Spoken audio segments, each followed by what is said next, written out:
Welcome, everyone, to a Pac-12 chat. I'm Andy Katz, pleased to be joined by Washington head coach Mike Hopkins. Mike, got a big game coming up. Despite the weather, games are played inside, and Auburn is there. This is the second sort of high-level non-conference game you've had in the last couple of weeks. You had to go to Gonzaga. You're 1-1 in the Pac-12. What do you guys have to do to beat Auburn and get out of there with a W? Well, I think the biggest thing when you're playing a Bruce Pearl team is you better defensive rebound. I mean, a little bit like Houston, they are going to be relentless. And then you got to handle their pressure.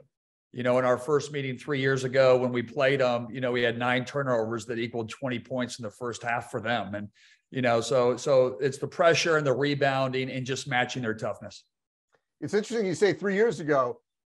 This is a series that got interrupted by COVID, which I'm happy to hear was finally completed. I'm curious on the backstory here, how long it took to sort of get this thing finished. Well, Coach Pearl's awesome. And, it's like one of those things, COVID just created so many different problems for so many people, but to be able to get a team of that caliber here and him to come out, and they played USC a couple of days ago, it's really special. And, having it during the holidays and having fans there, feel good, back to normal. It's just going to be a lot of fun.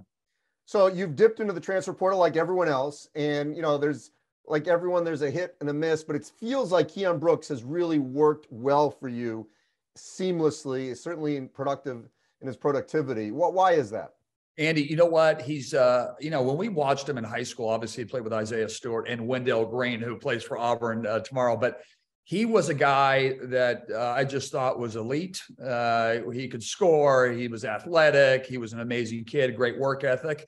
And, unfortunately, sometimes in college, you're not the go-to guy. And to see him be the go-to guy for us and see his confidence building and seeing the chemistry with the team, and we're getting him the ball in better spots. And you can just see him growing. And, that's always a big adjustment, but the sky's the limit for the kid. He's been playing at a high level, and, hopefully he can play great tomorrow night.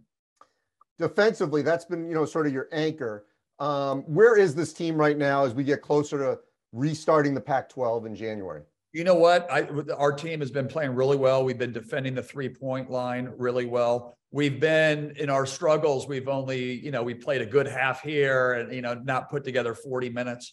I felt like when we were in Anaheim versus St. Mary's and Fresno, our defense was really clicking. We were playing at a high level, not only doing that, but we were rebounding out of it and playing tough. And so we've done it. We just have to be more consistent at it. And the thing that you realize is some teams go 4 out and shoot a ton of threes. Seattle U shot 40. And then you're going to play another team that might only have 2 shooters, but boy, they pound the glass. And so to be able to adapt and understand that is kind of the learning curve.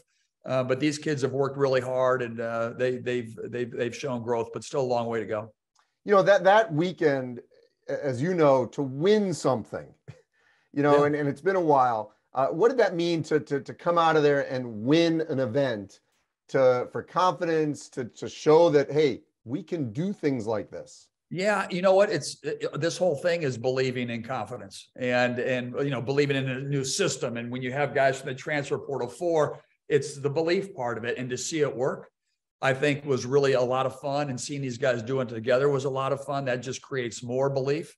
Obviously, it hasn't been perfect. We dropped to Oregon State, but at least we know that we can do it when we execute the game plan. And to be able to go down there and be a tough team like Fresno State and then St. Mary's, Randy Bennett's as good a coach as there is out there in college basketball. We had to be tough. We had to defend, and we did it. So hopefully we can do it tomorrow night. Appreciate it, Mike. I know you guys, it really feels like you're trending in the right direction as we get back after this game back, coming up here soon, back into the Pac-12. Yeah, Andy, we feel good. I'm really happy for the league's success, doing well. Seeing Arizona and UCLA going out, and Maryland and New York playing against, Kentucky. It's going to be a great year this year, and hopefully we can be on the upper echelon of the league. Appreciate it, Mike. Thank you. Thank you, Andy.